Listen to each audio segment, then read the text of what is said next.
got big guests ready to go. This is America's favorite outdoor talk program. Oh, really? If these guests were fish, they would be lunkers. Nature, children, is where it's at. Hello there. I'm a bass, and I am petrified of Alex Langer's show. Outdoors This Week. Everybody can participate, no matter how old you are, what income you are, or for that matter, what sex you are. Anchor yourself right here, because it's time for Outdoors This Week. Good morning, ladies and gentlemen. Do we have a show for you today? Do we, Mike? Do we? We have a new guy here today with us, a guy by the name of Mike, who is our producer. The lovely Lynn is not here today, but she'll be back next week. Mike is lovely, but not as lovely as Lynn. Right, Mike? Thank you. You're welcome. I've teased you long enough. It's time to introduce our man of the hour today.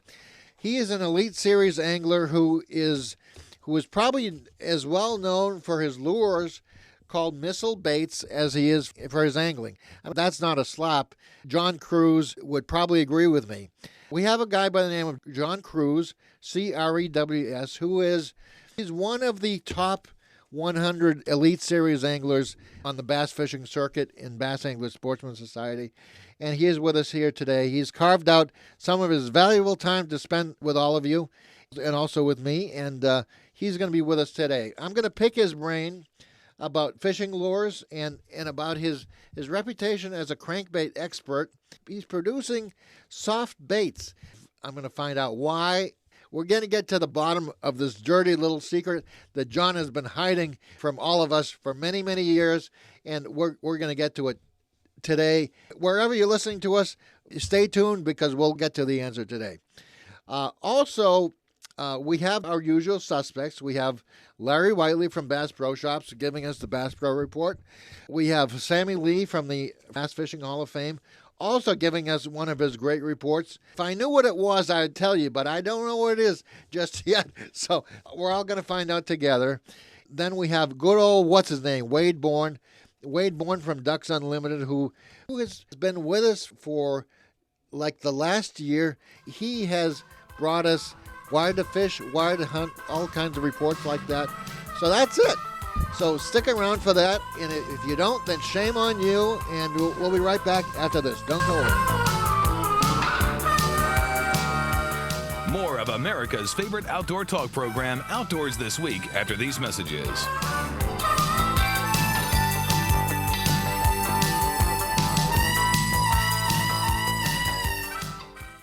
Hi, folks. Ron Linder here for Linder's Angling Edge Television.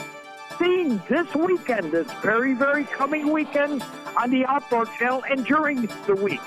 We are premiering on the Outdoor Channel and the Pursuit Channel with two completely different shows. And if you can't see us there, go us up on the web.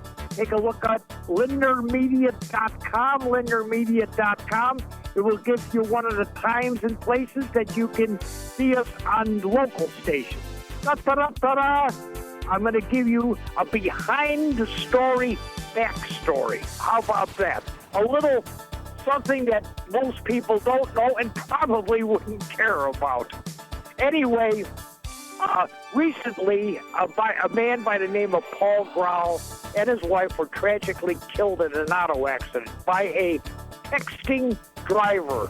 Boy, that should give us all pause to think. Anyway, a texting driver. But that's not the story. Paul was one of the most instrumental men in the world of modern ice fishing. He changed the whole way we did things. Paul owned a company called HT Enterprises. And with this, he made what was called the Polar Tip-Up. The Polar Tip-Up is a little machine that lays on the ice, and it's got a spool on it for you folks outside the ice fishing arena, and it's got a little flag, and you tip it on. It's like a mouse trap. When the fish pulls on it, this flag springs up, and the spool tips up and allows the line to fall out. You grab the line, you set the hook, and you bring the fish in. That's the background. Anyway, he invented this thing, and in time, it became the piece. It started out in wood, and it was the first of its type. It's called the tip-up. Now everybody in the world does one. He went to the Orient with it, as many manufacturers do, and it was later made in plastic. But there was a little secret here.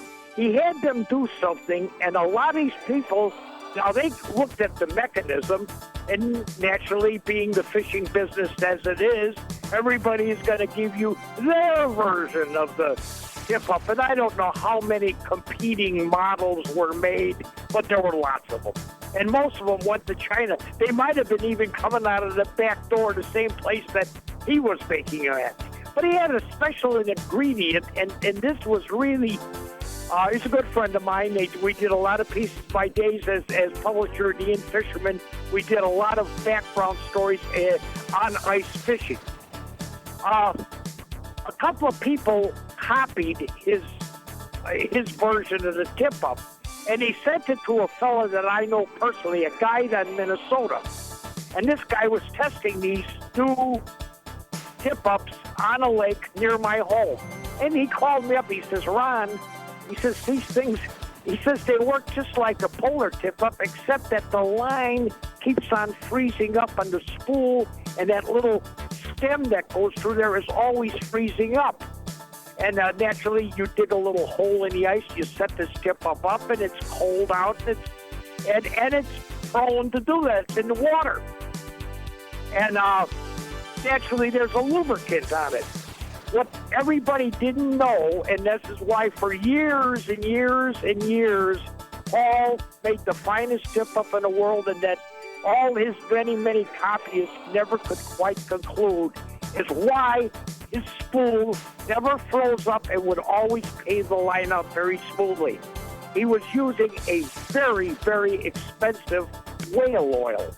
He got a whale oil, I think it was someplace in Japan, and paid a lot of money. Other guys were taking some kind of, I don't know what it was, like DW40 or something, spraying it on and it wouldn't hold it. It would, and even if you had grease, it would get thick and clumpy and wouldn't pay out.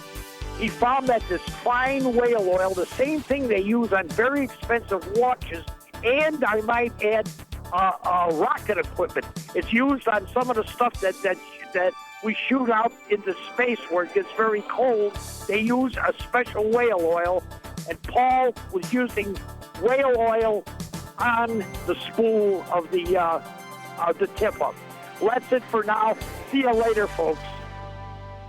Hunting without a crowd coming up on Bass Pro Shops Outdoor World. Would you like to spend less time on the couch and more time in the fresh air? Would you like your kids to stare at a bobber instead of the TV? Would you gladly trade in your microwave for a Dutch oven? Then you belong at Bass Pro Shops. Every week, we offer free skills workshops to help you get started. See the store or go to BassPro.com for more information. Bass Pro Shops. Your adventure starts here. If you want to hunt turkeys without worried about all the other hunters out there, then get out there when it's rainy, windy, and even snowy. It won't be easy, but other hunters will more than likely give up, and that leaves the turkeys to you. During bad weather, find low-lying areas out of the wind, and also hunt fields where turkeys like to go so they can see approaching danger. Set up and call loudly but sparingly. Be patient, watch your movement, and watch for movement. If you hunt public areas, usually after the first week of the season, the majority of hunters give up, and you should have it all to yourself. Take vacation days, call in sick, or whatever, and get out there and enjoy hunting turkeys without the crowd. Now, when turkey hunting, go early, stay longer, and be willing to do what other hunters won't. And odds are, you'll find the success you're looking for. For more turkey tips, go to BassPro.com and click on News and Tips. I'm Larry Whiteley, and this is Bass Pro Shops Outdoor World. We have with us one of the Elite Series anglers from the Bassmaster Tour by the name of John Cruz. Now, John, I'm going to let you introduce yourself today to our vast audience. Frankly, I don't have my notes, and who knows better than you about what your life story and qualifications are. So, please, without any further ado, introduce yourself, John Cruz.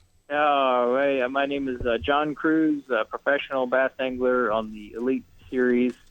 And I also own and run the Missile Baits bait company. We started up last year, so those are my two headliners, I guess you could say. There's other other things you could say, but it's a lot more fun when other people say them. Okay, all right. So how long have you been on the Elite Series tour? Ever since they've been calling them the Elites. I've been full-time fishing for almost 13 years now, and really having a good time with it. That's great, John. You've established a reputation as a crankbait expert. When did you become heavily involved with crankbaits? Well, the part of the country where I grew up fishing is Virginia, North Carolina. A lot of those Piedmont-type lakes, as far as Bugs Island, Kerr Lake, Lake Gaston, the James River in Virginia, and the Potomac River.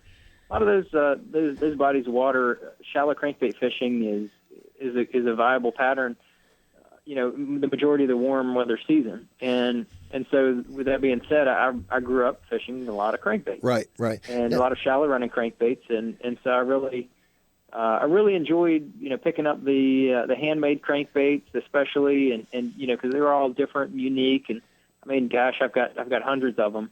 And, I would kind of pick them apart and have some I like for certain situations and some I like for others. And I said, man, I wish this one had this and this one had that. And have you tried Pete Glusak's shallow running crankbaits yet?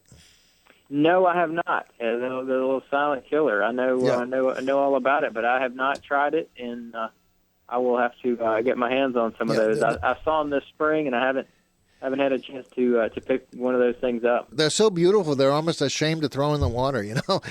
I have no problem throwing them. I promise you. They remind me of a lot of the little crankbaits I used to throw in Clearwater Lakes when I was growing up. So people, in the past have given me a hard time because they see a crankbait tied onto one of my rods, and they say, "Gosh, what are you doing fishing with that thing? That's a collector's bait." And I said, "Well, I got to find out why it's a collector's bait, and I got to go fish with it and see what the deal is." I mean, it's kind of funny. I fished, some of those super old Bagleys. I fished them in tournaments, and beat them up a little bit. But I got to find out what they're doing, what their deal is with them. This may be before your time, but they kind of remind me of the old Rebel humpbacks. Do you even know what I'm talking about? Oh yeah, absolutely. I'm telling you, a lot of the crankbaits. I mean, the old Big O's. Right. There's all kind of old baits that really kind of set the precedent for the shallow crankbaits we have today. Right. Now, Guido Hibdon won the James River Classic on a combination of jigs and flying lures that we're bringing back. How does that square up with your experience on the James River?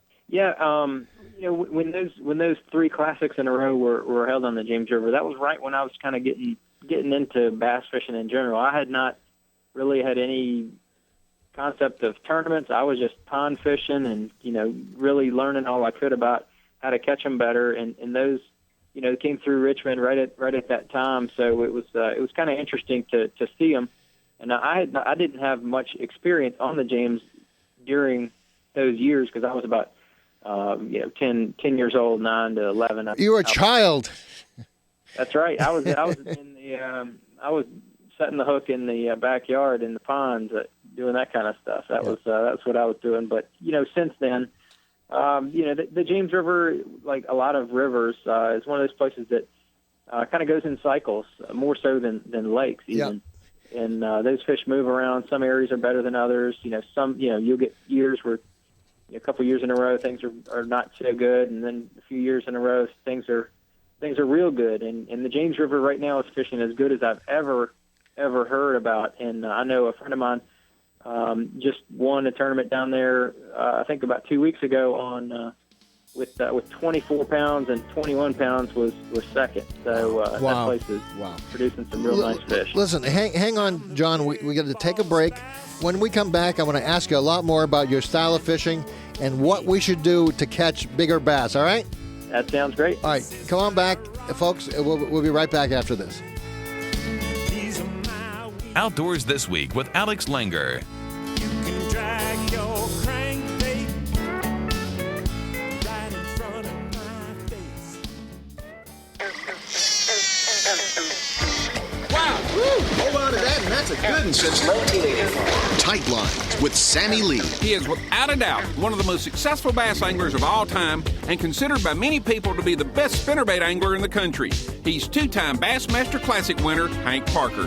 Hello, this is Sammy Lee. In just a moment, Hank will give us his formula for why and when to choose different spinnerbait blade combinations that will assist you in catching more fish this year.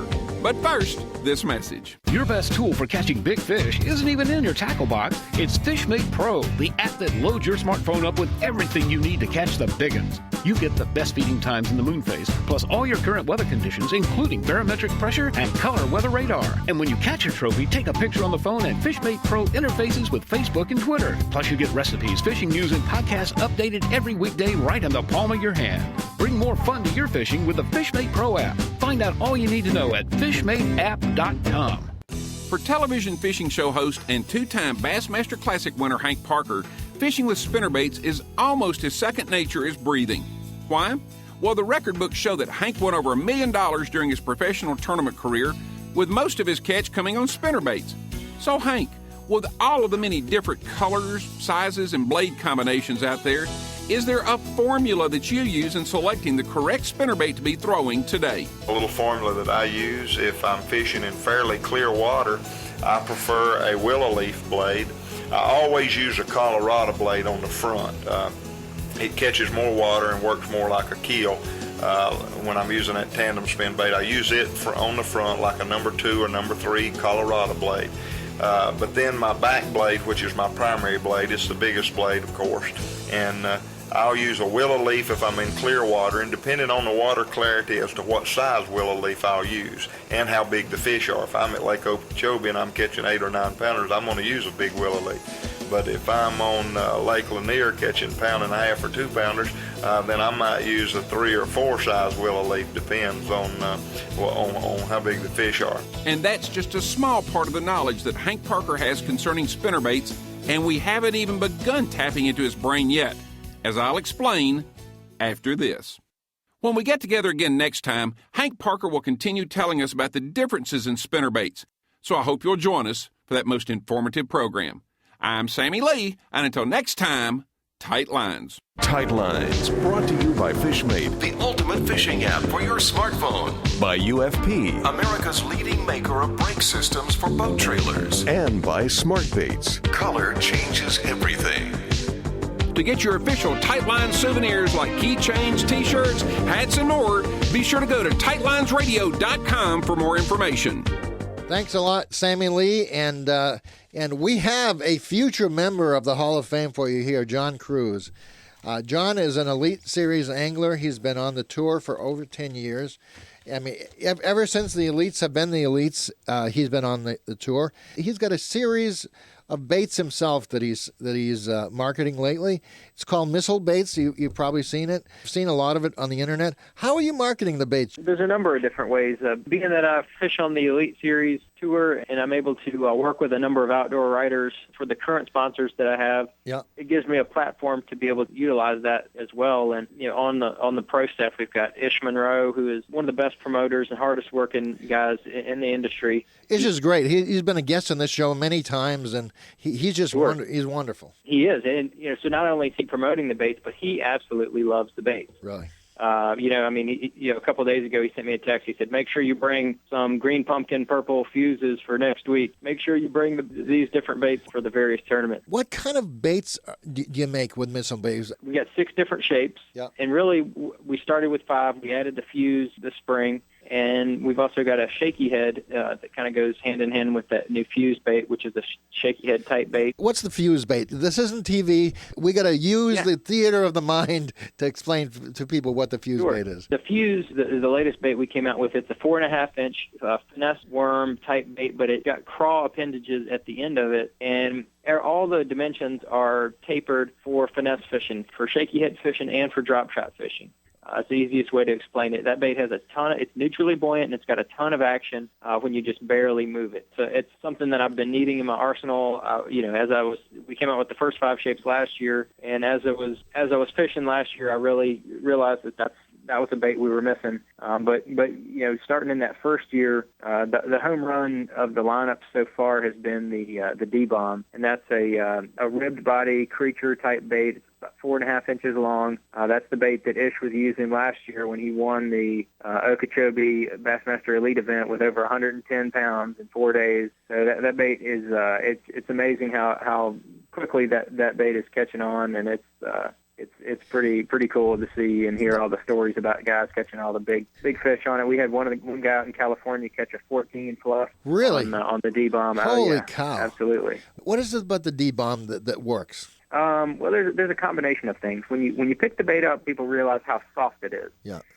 It's really soft, but yet the ribbed body portion allows you to put a big 5/0 hook in there, right? And you're not going to stay hung up all the time. And the ribbed body also allows the bait to fall straight down, and it also that ribbed body allows the hook to penetrate really well when you set the hook, but yet the hook stays in when you're fishing it through cover. So it's really a great combination there. And then so the hook is exposed, but yet it's not exposed, right? Well, it's not it's in the body, but it's in those ribs. It's stuck in those ribs. Right. But when you set the hook, man, that thing just punches right out of those ribs, right into the fish, and the hookups are fantastic on it. I don't know if you remember the ringworm, which was probably before your time, but it was kind of the beginning of all the ribs on worms. It sure is. I've caught a ton of fish on the ringworm, and I still keep some in my trucker boat at all times. Right. Absolutely. Right. But and then the kicker part of that D-bomb is the appendages that go on the back, and those are very thin, much thinner than anything out there on the market. And when you just barely move that bait, those appendages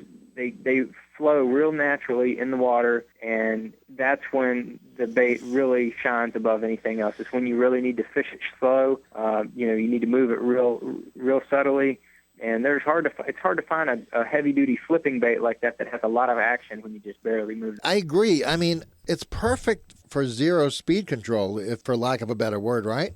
That's right. Mm-hmm. You got it. Explain to me how you get the tails that thin. What are the appendages? Are they little flappers? What are the appendages? They're flappers on the back, similar to there's other baits that have similar shapes to the back, but we did a particular taper on from one side to the other that helps, and then it gets thinner as it goes towards the one side, and then that's really the key to it is the thinness and the neutral buoyancy. We use very light salt in our baits, so they hold up real well. You can catch 4, 5, 6 fish on one bait and not have to replace it. So a lot of people really like that about our baits. That's amazing. So it's like it's soft and yet it's hard at the same time.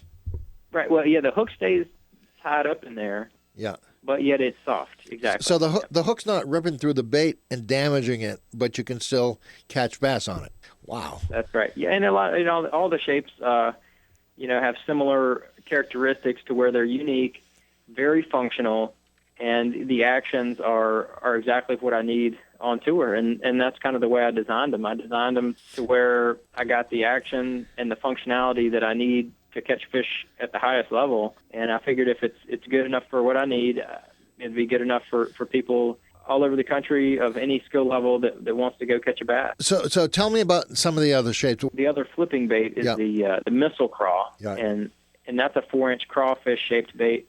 Has action similar to a flipping tube, but it's really much different. The hookup ratio is fantastic, and that's the bait that I was using last month in March when I was down there at Lake Falcon in the Elite Series event, came in third, had over 103 pounds of fish on that little missile craw. Everybody else was flipping these monster jigs and these giant creature baits, and I'm flipping this little 4-inch nothing looking kind of bait. It kind of looks like nothing, but it darts in the water. Right. And then the little craw appendages at the end I do have a lot of action when you. Is it like a Guido bug at all?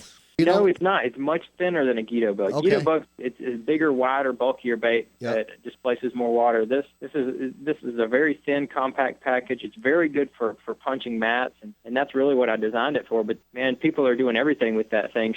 Fishing it on a shaky head, fishing it on a football head by itself. I was just pitching wood with it with a 1/4 ounce weight down there at Falcon. That's how I caught those big fish. Lake Falcon, is that going to stay hot like have huge fish, or is that going to peter out someday? It's definitely on the decline. The average size fish down there is still fantastic, but they've been in a drought down there for about the past 3 or 4 years, and the water level just keeps going down, down, down, and until that turns around, that place is going to continue to decline. Still fantastic, as far as the size fish. Not near as many fish as when we went down there 5 years ago. But, if you want to try to get a 10-pounder, that's a really good place to try to do it, even now. Still, if somebody said, well, we got to go to Falcon next year, I would not be disappointed. Hopefully they'll get some more water in that place, and they'll get some productive spawns, and that place will be back in no time. When we were down there with the elites, with all of our cameras and the publicity, I promise you that's the last thing that those drug cartels wanted is any more publicity down there. You're right. We didn't see any kind of problems or anything when we were down there. Your best protection there is a cameraman. We got to take a quick break. When we come back, I want to ask you about electronics, all right? You got it. All right, stay with us, folks. We'll be right back with the great John Cruz. There's nothing much more fun in fishing than catching slab crappie from sunken cover in the springtime. When these fish move into spawn, they'll hang in brush piles, stake beds, or under boat docks. They're usually in an aggressive mode. Drop a live minnow or a little jig in close to one, and odds are strong you're gonna get bit. I'm Wade Bourne, and this is Wired to Fish Radio. Today, Crappie Pro Wally Marshall shares an important tip for catching these fish from cover. More Wired to Fish Radio coming up. Cabela's is the world's foremost outfitter for hunting, fishing, camping, and outdoor gear.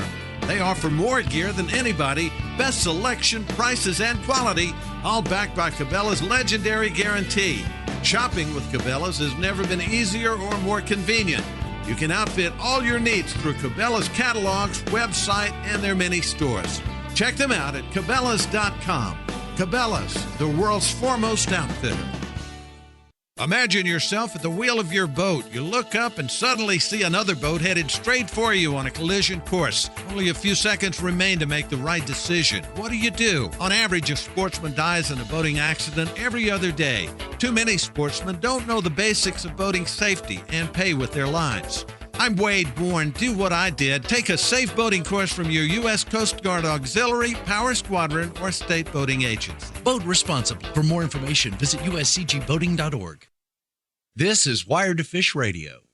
Wally Marshall is a crappie fishing legend. He's won dozens of crappie tournaments over the years. He's a tackle and lure designer. He's innovated several new crappie fishing techniques. Recently, we talked about fishing brush piles and docks and other cover in the springtime.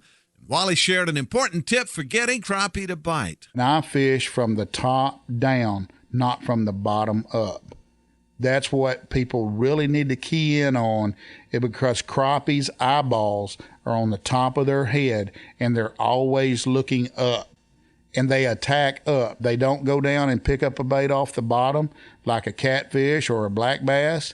They're always sitting in the water, kind of cocked up a little bit, their tail down and their head up, and they're always looking up above them.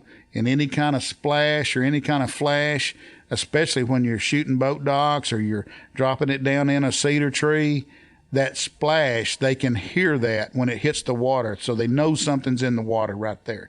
Then they see it, and all of a sudden they just reach it. It's a reaction strike, and they just reach up and grab it.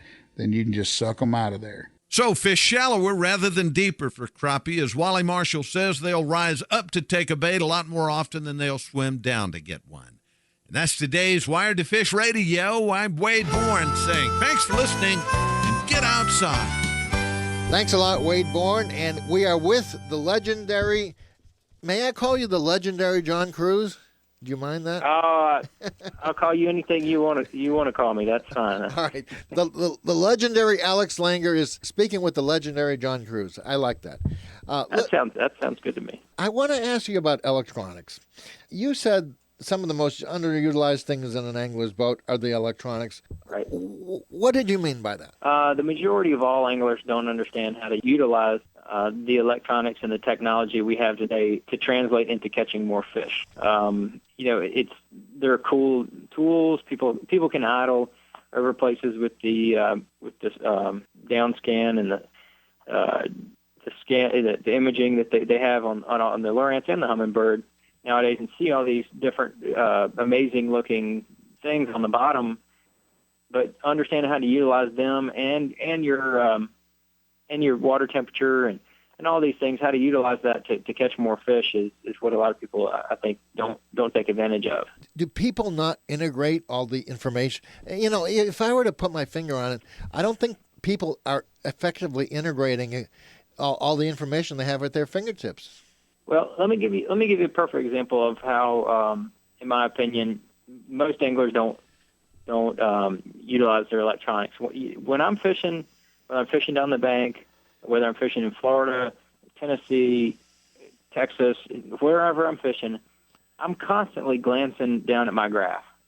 And if anybody videos or watches me fish, they'll see I can't make a single cast without glancing down at my depth finder 3, 4, 5 times.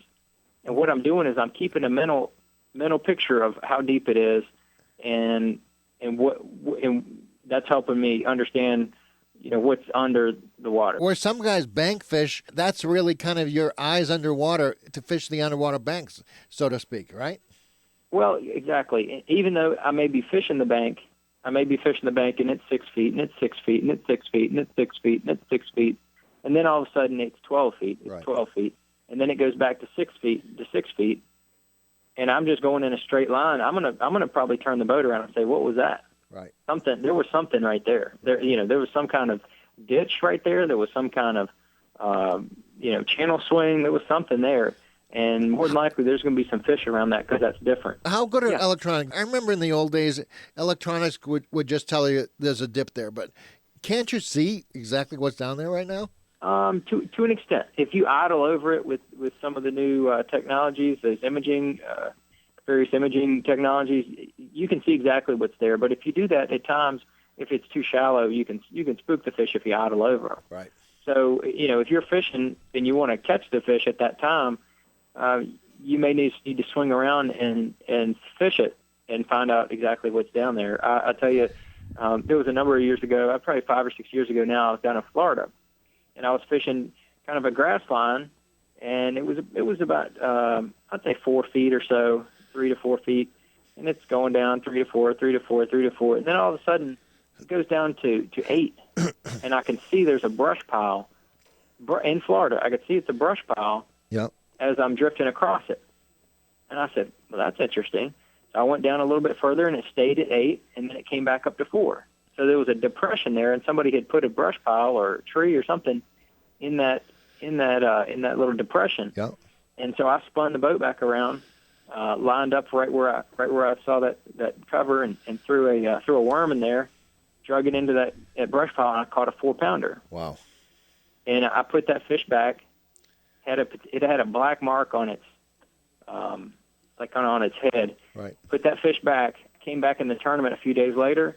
Threw back in that brush pile and caught that same 4-pounder. Wow. In the tournament. Wow. And if I wasn't watching my electronics, I would have just kept going down the bank like a brainless, whatever you want to call it, and never that fish would have stayed there and never would have moved. But since I was watching my electronics, I found that little piece of cover and caught that fish. That's an amazing story, actually. Most competitors would be, like you say, brainless.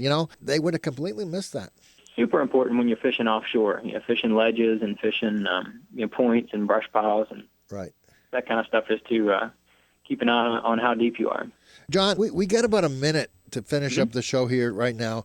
Where can people get a hold of you or get more information about you?